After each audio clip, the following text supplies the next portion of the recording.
we have I would say a little dry topic, both literally and figuratively, and we'll be talking about dry eye. But I think it's important to stay awake because you're dealing with probably the most common condition in ophthalmology. So whether you turn out to become a vitreoretinal surgeon or a glaucoma person or a corneal surgeon or even a cataract surgeon, you just cannot avoid these patients who keep coming back to you. And hopefully by the end of this lecture, you would know a little more about dry eye and how to manage them. And lumping everyone in as a dry eye may not be adequate. We may need to go a little further to actually help the patient. So we know dry eye syndrome. In fact, it's called a syndrome because it's a cluster of different conditions that get regarded as dry eye. It includes an anomaly in a gland associated with tear production or an anomaly in the lid and blinking function in which quality and or quantity of tear film is adversely affected. And there is inability to maintain a healthy ocular surface. Right? So it is not just tear production. There could be a problem in the tear production. There could be a problem in the mechanism, in the lid mechanism. There may be a problem in the quality as well as quantity of tear film being produced. And why is it important? Because without tear film, you won't have a good stable ocular surface. 1 in 4 patients presenting for an eye examination have manifest dry eye. So it's almost a fourth of your patients that you see. And in the larger population, above the age of 65, 75% of the patients have some sort of dry eye. It occurs both in men and women, although it's a little more common in women in the menopausal age group. Now this diagram, I think we all learned in our MBBS days, that the tear film has basically 3 components. The mucin layer, which is secreted by the goblet cells of the conjunctiva, the aqueous layer, which is secreted by the lacrimal gland and the accessory lacrimal gland, which constitutes more than 90% of the tear film, and on the top you have the lipid layer, which is secreted by the Meibomian glands. It is, of course, the newer concepts are that it is not as distinct as 3 layers. There is a mixture that happens. And now, why do we need lipid layers? Because they reduce evaporation. You need tear between the blink. You need the tear to stay on the surface. And if it doesn't stay on the surface, the tears run off. And if your Meibomian glands are not functioning properly, as we will discuss a little later, very often the patient will come to you complaining of watering. And you will tell him that you are dry. Oftentimes this happens in the clinic. The patient has a complaint of, I have watering all the time. And with that maybe they are complaining of irritation. However, you tell them, okay, go put a lubricant. And they look at you and say, I'm already wet, what are you trying to give me? And we'll discuss this a little later. The aqueous layer provides oxygen, nutrients to the cornea and also provides antibacterial function. And the mucin layer is important because it lowers the surface tension and so allows the tear to stay on the surface. Now, another important thing to remember, which we often overlook, is the blink. So tears are spread and tears are cleared with every blink. And the blink allows us to re-establish the tear film between the blink. Now, between the blink, the tear film thins out, there's evaporation, and there's flow into the marginal tear strip. Even the lipid layer is secreted with every blink. So every time we blink, there's the muscles around the Meibomian glands also contract, allowing the lipid layer to get secreted. And also it is important to remove the debris with each blink. So blink is very important for the tears to spread on the surface. This is another important important concept that everybody needs to remember. Now, how many of you, can somebody tell me the pathway, the parasympathetic pathway, how tears are secreted? Which ganglion is it? First year anatomy. Which is the afferent limb and which is the efferent limb? Anybody?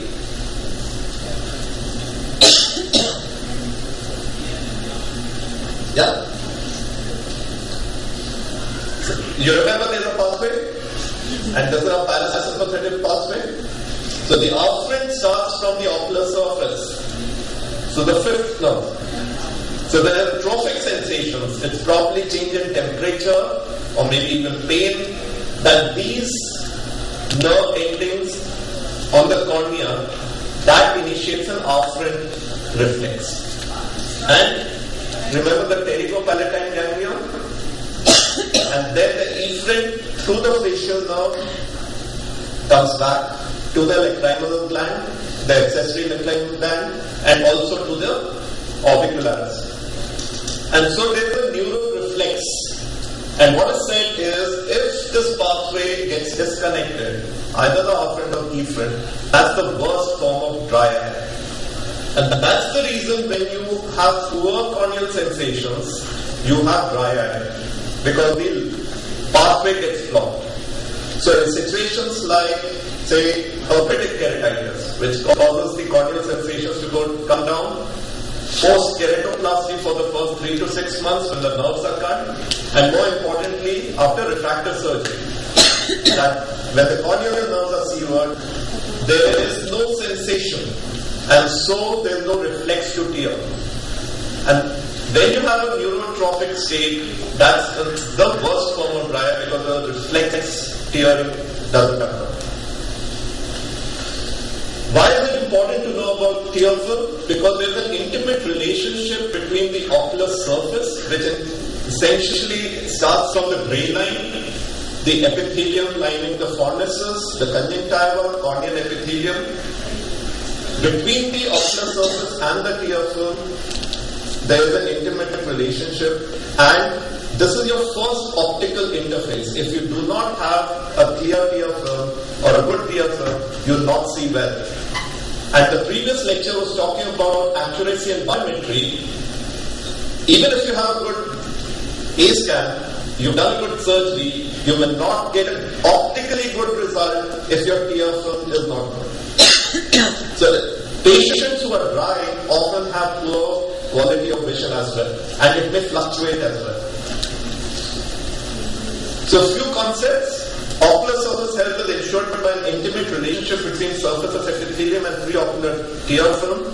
Ocular surface, lacrimal gland, and the interconnecting neuroreflex loops comprise a tightly integrated functional unit which work together.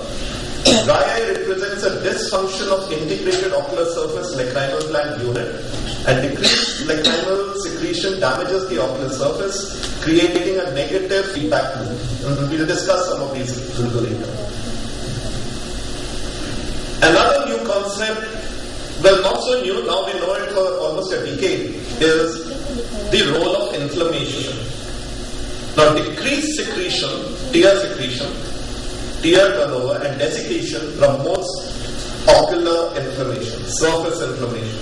So if you do not have a good tear film, it will induce inflammation on the ocular surface. Now, how do you recognize this? If you actually check, there will be increase in soluble mediators in the tear film, adhesion molecule expression by conjunctival epithelium, and T-cell infiltration of the conjunctiva. These are all been noted experimentally. Clinically, very often the dry eye patients have a red eye, and that tells you that there is ocular inflammation. And inflammation has a role in the pathogenesis of dry eye, and clinical improvement of dry eye observed after therapy with anti-inflammatory agents. So, dry eye induces inflammation, inflammation causes dry eye, and so you get caught in that vicious cycle. Now, this is an important this slide, and each one of you, I'm sure a lot of you have seen it. It is the dry eye classification proposed by the NEI, the National Eye Institute. Now, if you have a patient of dry eye, now typically a patient of dry eye will come with these symptoms: ocular irritation, tear film instability, and ocular surface disease. Now, a patient has a dry eye. What do you do next? You need to tell whether am I dealing with an aqueous deficiency dry eye or am I dealing with an evaporative dry eye. These are the two broad groups. Which one is commoner? Can't hear you. Evaporative is more common by far. This one is far more common than aqueous deficiency dry eye in your day-to-day clinic. Now, when you see a patient of dry eye, don't just give him that lubricating oil. Before that, you need to decide what you're dealing with. It's not enough to make a diagnosis of just dry eye. Am I dealing with aqueous deficiency or am I dealing with an evaporative? Now, if you're dealing with an evaporative dry eye, these are the common causes. And the commonest is Meibomian gland disease. But you may have lid abnormalities like trichiasis, entropion, ectropion, blepharospasm, or lack of thalamus.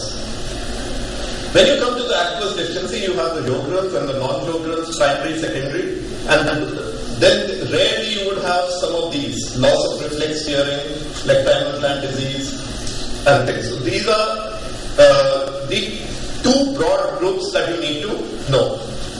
Now, when we deal with aqueous deficiency dry eye, Sjogren's was a Swedish ophthalmologist. It comes with a triad, essentially, more common in females, where there is a progressive lymphocytic infiltration of the lacrimal gland and the salivary gland.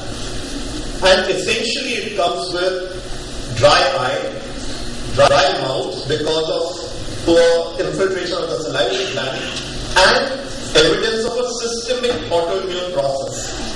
And commonest in our country is, which one? What do you commonly see? The commonest autoimmune disease which causes dry eye. Rheumatoid arthritis, good. And unlike the West, where rheumatoid arthritis gets diagnosed pretty early, and almost every patient who has some sort of an arthritis gets labeled as a proper arthritis. In India, we ophthalmologists very often diagnose rheumatoid arthritis. The patient forever may be on treatment for some osteoarthritis, but may be dealing with rheumatoid arthritis. It's very common. But you do see the other things also. So, you have lacrimal gland inflammation, conjunctival inflammation, severe ocular surface desiccation, which presents with SPKs, mucous filaments, and even ulceration and sometimes scleritis. These are the ocular manifestations with which these patients present. As compared to the non-Sjogren's type and Meibomian gland disease, the aqueous deficiency Sjogren's syndrome has much lower Schirmer's result, lose ability for reflex hearing after nasal stimulation. They have more severe staining with both rose bengal and fluorescein. And histologically, they have loss of goblet cells, reduced expression and abnormal adherent aggregation of epithelial mucin. So you get a lot of filamentary keratitis in these patients. That's the list of the diseases that you may get. The commonest in our condition is rheumatoid arthritis, but you do get a lot of these also sometimes.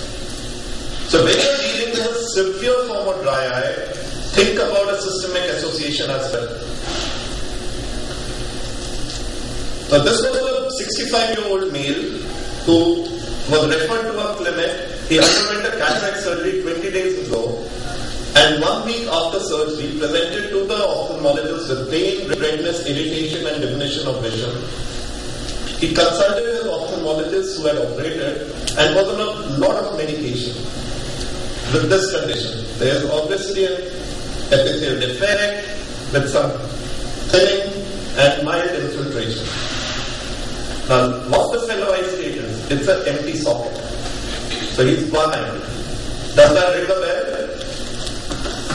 Now, probing deeper, he had undergone a cataract surgery 6 months before that and had a corneal ulcer after that which needed a knee evisceration. At the time he presented, he was on a cocktail of these medicines. And he gave a big history of irritation and foreign body sensation for a long duration. Going further, that's when he came out saying, yes, I have had pain in my small joints for almost 2 years and was not taking any medication, and he had dry mouth for several years. So basic gland stain and QAOH was negative, so we did not get a surface infection. We got him investigated systemically and his RA factor was positive. So what we were dealing with was a rheumatoid arthritis related sterile corneal merit with dry eye. And this patient, all these patients, when they undergo cataract surgery or any intervention, it aggravates the problem. So they have to be optimized first before taking care of their surgery. And when you're looking at, so he had a similar problem in the other eye, which was probably not infectious. He had a sterile melt which needed an evisceration. So a systemic disease needs systemic treatment. So he was put on oral steroids and subsequently we added immunosuppression, and with that he healed with a 636 vision and we are able to save his eye. These are the different causes of non-Sjogren's disease. Now, coming back to neurotrophic keratitis, like I said, it's the worst form of dry eye, and it may be because of an interruption of the fifth nerve, trigeminal nerve, causing corneal anesthesia, which leads to breakdown of the epithelium, and that's why you get neurotrophic ulcers like this. So, pain triggers corneal reflex for blinking. There may be a change in temperature when the tear film is unstable, which probably triggers the reflex. And ocular sensitivity is the single most important factor controlling surface defense. So, do check corneal sensations. And these would be the conditions, common causes of optic infection, algae burn, diabetes, radiation, and multiple surgeries. Especially, I don't think I have a retina person here. A lot of retina colleagues use a lot of cryo and they do a lot of peritomy, and that induces a lot of surface problems. And this is a case which again referred from a retina service with a non-healing epithelial defect. Again, the problem of neurotrophic disease. So, talking about evaporative dry eye. Now, another important, this is again an important slide that you need to remember. You have a patient who walks into your clinic complaining of irritation, right? What are the two broad groups that you think of? The patient is just complaining of irritation. Maybe some itching, irritation, foreign body sensation. I would probably think, am I dealing with a dry eye or am I dealing with an allergy? Okay? Two broad groups. How do you differentiate? One test to differentiate between two broad groups. It's actually on my slide, but no, not Sherman's. DUT, tear film breakup time.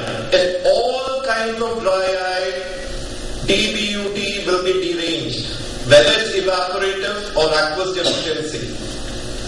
And TBUT would be normal in an allergy patient. So one test to diagnose dry eye would be TBUT. Then what's your next question? We just discussed, what's your next, how many of you are awake? What's your next question? You now know you have dry eye. What's your next question? Which type are you dealing with? Aqueous deficiency or evaporative? Or you differentiate between the two? Sherman's test. So one test to differentiate between the two? Sherman's. If Sherman's is less than 5 or below 10, you may be thinking of aqueous deficiency dry eye. If it is above which is normal or sometimes excessive, you may be dealing with evaporative dry eye. So Schirmer's may be normal or even excessive wetting. But if the PUT is deranged, you're still dealing with dry eye, but this will be the evaporative dry eye. Right? And then you can go further and do your clinical examination. So, for me, this is a very important thing. How you diagnose dry eye? TBUT. If dry eye, whether it's evaporative or aqueous deficiency, you do Schirmer's test. If Schirmer's is low, probably dealing with aqueous deficiency. If Schirmer's is normal or more, you may be dealing with evaporative dry eye. So far, okay? Now, a 52-year-old gentleman complained of persistent redness, discomfort and watering, 3 months duration. He had undergone a cataract surgery with an IUL. After that he had undergone a core vitrectomy with IUL explantation with IOAB. And this redness was lingering. And you always think, okay, it's been a vitrectomy, complicated cataract surgery, probably some inflammation. That's 3 months, patient not recovering. History of watering. And this is how he presents. Right? What do you see? So there's frothing here. Right? Now closely look at the lid margin. And this congestion. This is what he's complaining of. And watering. Now closely look at the lid margin.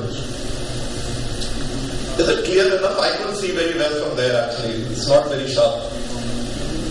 What do you see? What's a normal lid margin like? Can somebody describe a normal lid margin? Am I not doing this? Okay. So let me know 10 minutes will be okay. So I can take that class, right? Yeah. Okay. So let me pick on somebody. Yes, you in the white shirt there. Yeah, tell me, can you describe a normal lid margin? Now, the reason I'm asking this question is, tomorrow when you go back to your clinics, start seeing the lid margin on slitted lamp. It's the most underdiagnosed condition in ophthalmology. It is Meibomian gland disease. So you should know what is normal. Only then would you know what's abnormal. Who will describe? One volunteer. A normal lid margin. So anteriorly, it has a row of eyelashes, and posteriorly there are orifices which represent Meibomian gland openings. And in between, in some cases, you get to see the grey line, which is the dividing point. Okay. Okay. Now, can you describe the Meibomian glands a little further, the posterior lid margin? Is it? Round-shaped orifices are present, which on pressing the lid upper or lower, there will be expression of slight yellowish. What's normal expression? How many of you have expressed the Meibomian gland on slit lamp of a normal person? The two of you are in the same batch? The person sitting next to you? Right? So tomorrow, while you are here examining, there will be, I'm sure all these people would have a number of slit lamps. Examine each other's slit margin. Hopefully, yes, you're normal. But what is the normal expression like? Huh? Oily, yes. Color? It should be transparent. It should be clear and transparent. Are they raised from the surface? The orifices? No. They are flat. Right? They should be raised. And they easily on pressing release these secretions. Are there blood vessels on the lid margin? No. Normally? No. So, what do you see here?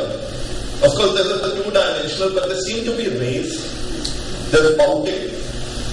You say telangiectatic blood vessels, right? And if you press, you may get a toothpaste-like discharge, if you may. Right? So that's not normal. And you'll see a lot of people over 50, 60 will have some of it. But But you should be seeing this in a young person. And there are grades of Meibomian gland disease. We'll discuss that. So this patient, it wasn't his ocular inflammation, intraocular inflammation which was causing the red eye. It was the surface inflammation. He had severe Meibomian gland disease which was leading to dry eye, which was leading to inflammation, which was making his eye uncomfortable, congestion and watering. Right? So this is obviously an inflamed lid margin. And you see this person as a whole. A condition, again, I think even I probably had a dermatology posting, but we never learned, and we always thought rosacea is a condition seen in the West. But we do come across a lot of rosacea in our country also. So on our brown skin, it's not easy to tell. In white-skinned people, you can see that red colored face, the butterfly kind of rash that you get, the acne. But rosacea is pretty common here as well, and you have to look for it. Very often I look at the lid margin and then I sometimes look at the face. Unfortunately, a lot of us put the patient straight on the slit lamp without observing the patient as a whole. And this patient, if you see, has all the features that you will get on rosacea as well. So it's a sweat gland problem, and the same kind of glands you have on the Meibomian glands. And here it's quite clear. This is another person, but he's a white-skinned British citizen in Delhi who was sick of his recurrent chalation. And chalation again is a problem of Meibomian glands. So again, we are dealing with rosacea, which causes lid margin issues. But it's much easier to detect in the white skin than on our skin. So look at the lid margin for all these things: blepharitis, Meibomian gland disease, ectropion, entropion, lid globe, apposition, incomplete blink, lack of thalamus, floppy eyelids, and even blepharospasm. So we just discussed this. This is how a Meibomian gland disease is. And then grades of Meibomian gland disease. So grade 0 is normal, clear, oil expressed. Grade 1, when you press, their secretions become opaque, diffusely turbid, but normal viscosity. They are not very thick.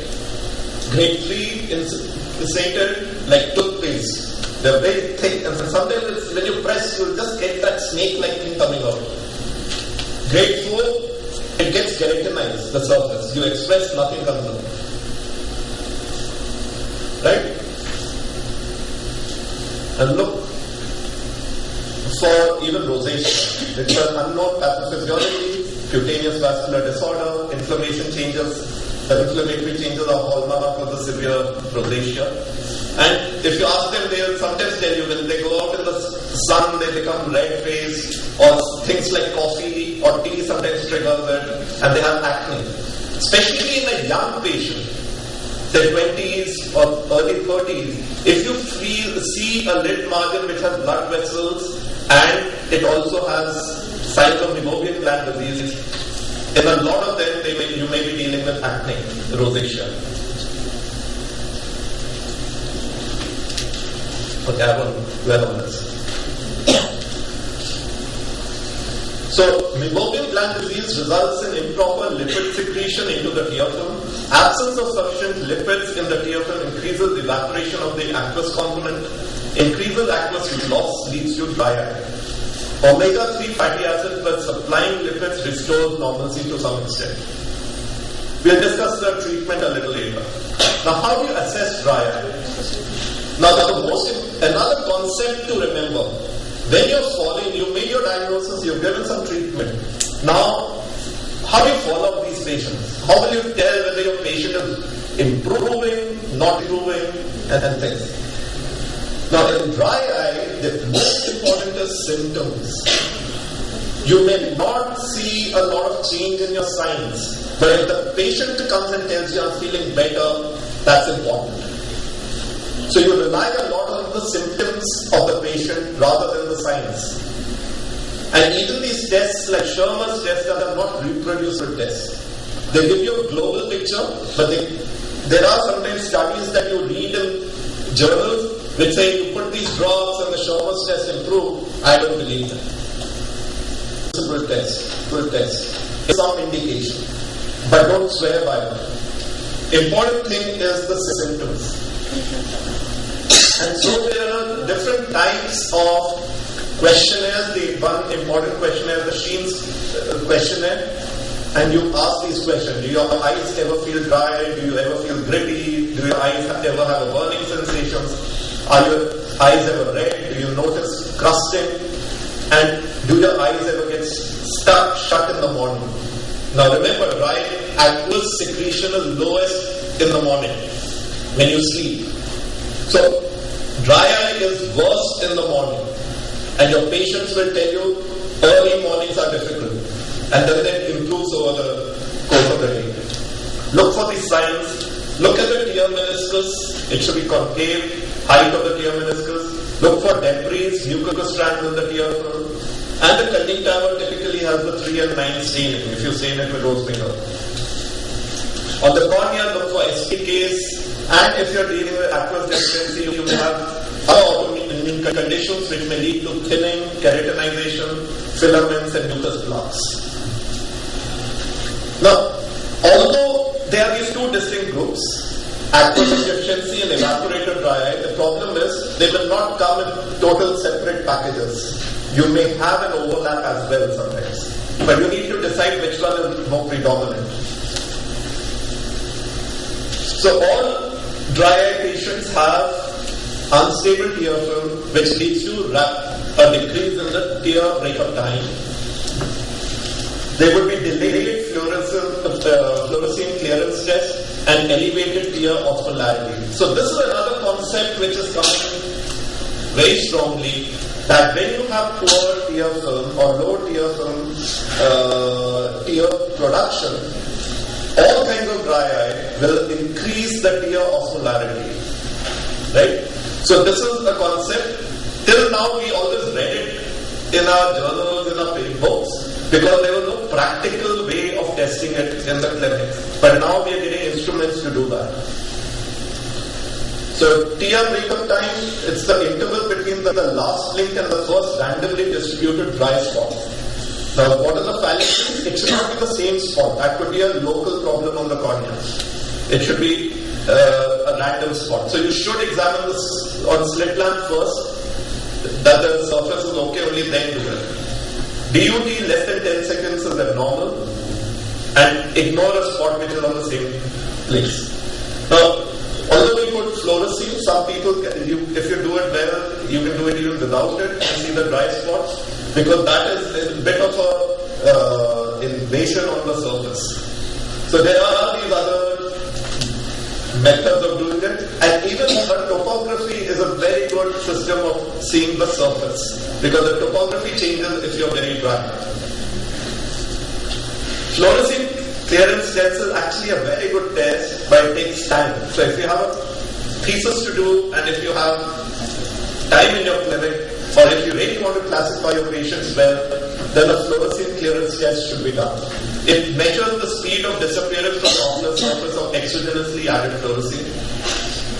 And you basically put fluorescein drops, the patient blinks normally. After 10 minutes, a Schirmer's paper strip is inserted for 1 minute, during which time the eye is closed. This maneuver is repeated 3 times every 10 minutes for 30 minutes. And at the end of the 30 minutes, you also stimulate the nasal mucosa and then do the Schirmer's. And you get these different pictures, and with this you can quantify, and I won't go into the details in this, normal tear secretion from and normal tear clearance. You can actually get a diagnosis of aqueous deficiency or delayed fluorescent clearance. Now coming to Schirmer's test, the Schirmer's one is a measure of total and reflex tearing. Normal values are 10 mm over 5 milliliters. The basic secretion test, it measures the basic secretion. Anesthetic, for that you need to instill topical anesthesia, and normal values would be more than 5 mm over 5 minutes. The Schirmer's 2 is stimulation of the nasal mucosa. Now, more important, I'm sure most of you know how to do the Shermans and how to create the room condition. The fan should not be running, the light should not be too bright, the patient should blink normally, it should be in a normal environment. The important thing to remember is Sherman's one test, less than 5.5 millimeter, was found to have 83% correct dry eye diagnosis. So if you have a low Sherman's, less than 5, you have an 83% chance that you made a diagnosis of dry eye. But the test has variable results and poor reproducibility. If it's more than 5 millimeter, all eyes with Meibomian gland disease and normal. If more than 5 millimeter, only 5% have Sjogren syndrome. So if it is less than 5, a good number may be having Sjogren syndrome. In 33%, with more than 5 millimeter had non-Sjogren tear deficiency. Staining is another important test, and you could stain with fluorescein, which stains the epithelium by penetrating intercellular spaces. Normal epithelium should not stain, and it penetrates epithelium as mucous layer is removed. Rose Bengal staining stains with a devitalized epithelium and epithelium devoid of a mucus coat.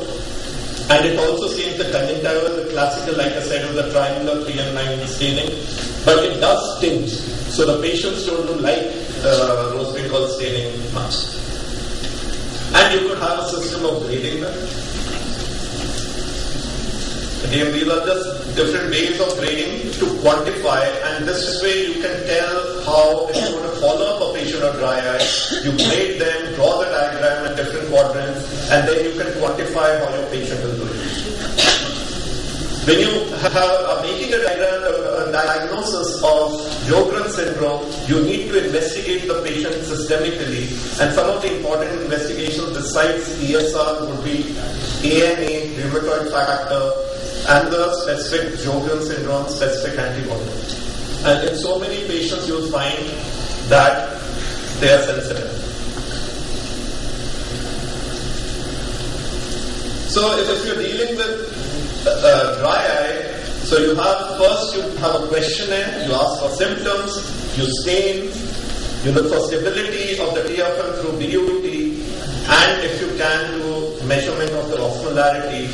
Once you make the diagnosis, if there is Sherman's test is poor, and then you're dealing with aqueous deficiency dry eye. If it is normal, you're probably on the evaporator side. If you are dealing with aqueous deficiency, then you need to get serum antibodies to know what kind of autoimmune disease you are dealing with. You may even require biopsy, and then you have these conditions from Wegener's, SLE, rheumatoid arthritis, and all of these in the aqueous deficiency dry eye, and blink abnormalities and Meibomian gland disease on the other side. These are some of the new things which have come: electrical impedance osmometer. It in the clinic can measure the osmolarity of the tear film. It uses electrical conductivity of the fluids to measure tear film osmolarity. So this is a new test which has come, which you can test the osmolarity to make a diagnosis and also the follow-up of the patient. For Meibography, so far we were dealing only with slit lamp clinical examination. There have been for many years, for many decades, these infrared photography instruments for Meibography, but bulky instruments which never reached up to the clinic. But now some keratographs have the pupil measurement with infrared. With that, you can actually take photographs and see for dropouts of Meibomian glands, whether they are blocked, how thin they are. And also, there is this Japanese, I think, Shopcon is marketing this. It's a handheld, pen-shaped, non-contact Meibography device. So you can actually do some clinical tests with this. Coming in the end to the treatment of dry eye. And this is how I would look at how I will start dealing with dry eye. And then, a little more than 5 minutes. Okay. So the first principle is find an underlying cause. don't just give a lubricant. Treat the underlying cause or intercurrent conditions that provoke or aggravate evaporative dry eye. So again, we remember this and try to label what kind of dry eye we are dealing with. Look for all these three conditions. Look at the extremities, diabetes, rosacea, and all the systemic problems. Look at the environment. Another very common thing that we are seeing, especially with computer users, their blink rate goes down. Do they have a lot of air conditioning or heaters in their rooms? That is causing dryness in the environment. Look for corneal anesthesia and conditions that predispose to it. For Meibomian gland disease, avoidance of food, beverages that trigger the problem, say if you have rosacea, lid hygiene, we need to look at. Meibomian gland disease, the most important is you apply heat to melt the lipid. Then massage the lid margin. Ask the patient to massage the lid margin. You could give a steroid ointment with which they massage the lid margin after the hot fermentation. Hot fermentation liquefies the lipid. When you massage, the ducts open and release the secretions. And you may sometimes need small doses of soft steroids topically. Tetracyclines have a big role to play, not for the antibiotic effect. They have secondary effects on the Meibomian gland. This decreased bacterial lipase, alter the fatty acid composition of Meibomian gland, improve their stability, inhibit collagenase, and are effective in protecting the cornea from perforation, secondary to inflammatory responses. So doxycycline, 100 milligram twice a day for maybe a week or two, and then another once a day for another 2 weeks is very, very useful adjunct in treatment of severe Meibomian gland disease. You have these newer instruments also, intensive pulse light therapy for Meibomian gland disease, and a LipiFlow which is commercially now available. It's like a contact lens which massages the lid margin and helps in release of these secretions. The next would be supplement tears, but start supplementing tears after you make the diagnosis, not before. So this is, of course, there are lots of commercial lubricants available. Need to use them regularly and continuously, need to use them indefinitely. If you are using a lubrication more than 4 times a day, better to use something which is preservative free. But they really are not a substitute for your normal tears, as they don't contain a lot of components which are there in the tears, the 3-layered structure, and they really don't remain that long on the surface as a normal tears do.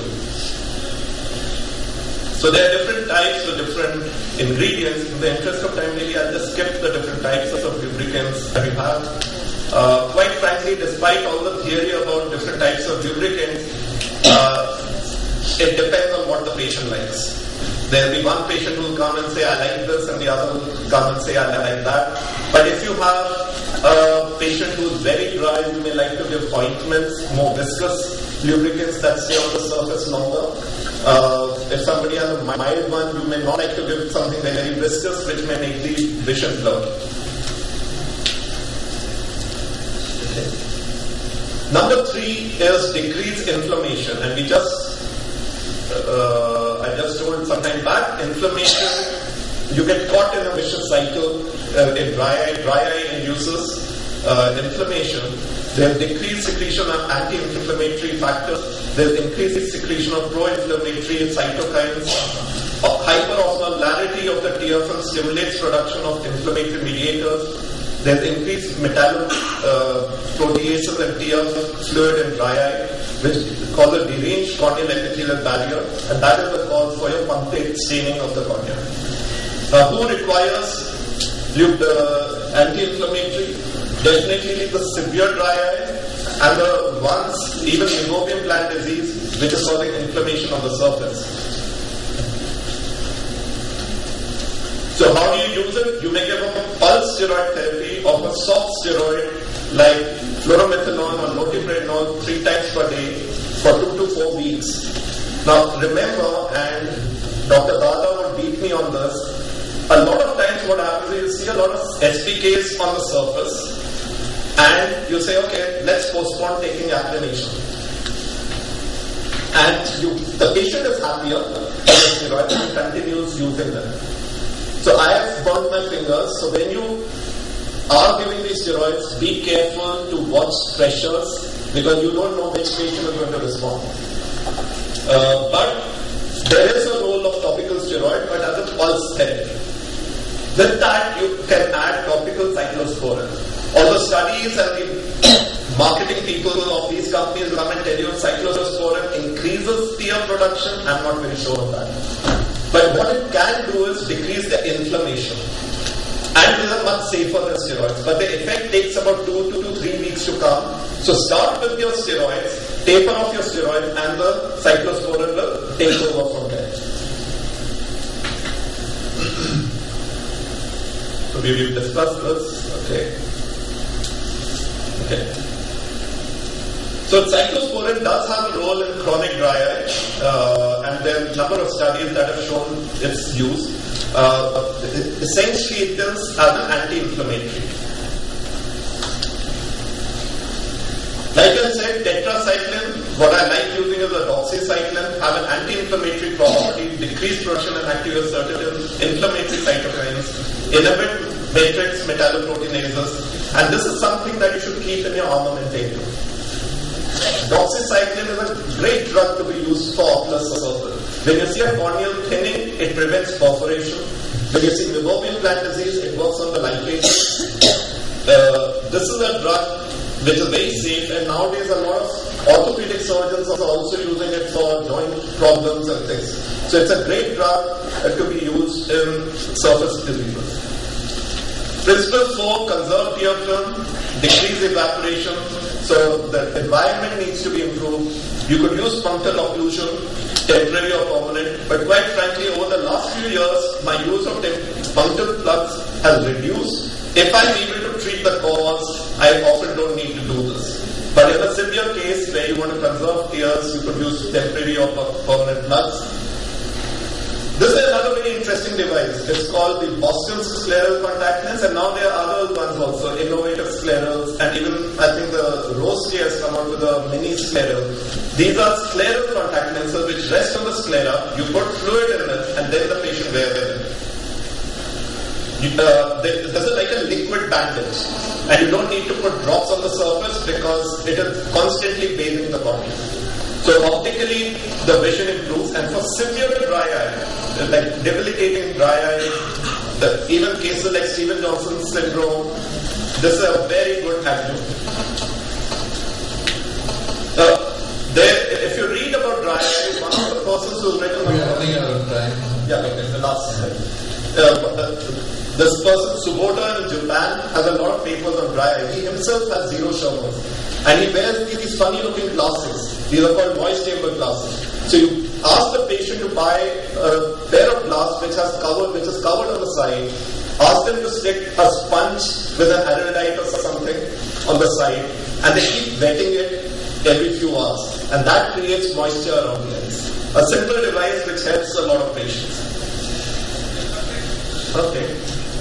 So, with that, really I can end. A topic which we see every day in our clinics. You just can't escape it. But there is a scientific approach to it. Know what you're dealing with and then accordingly treat. Thank you. Thank you, Dr. Umag.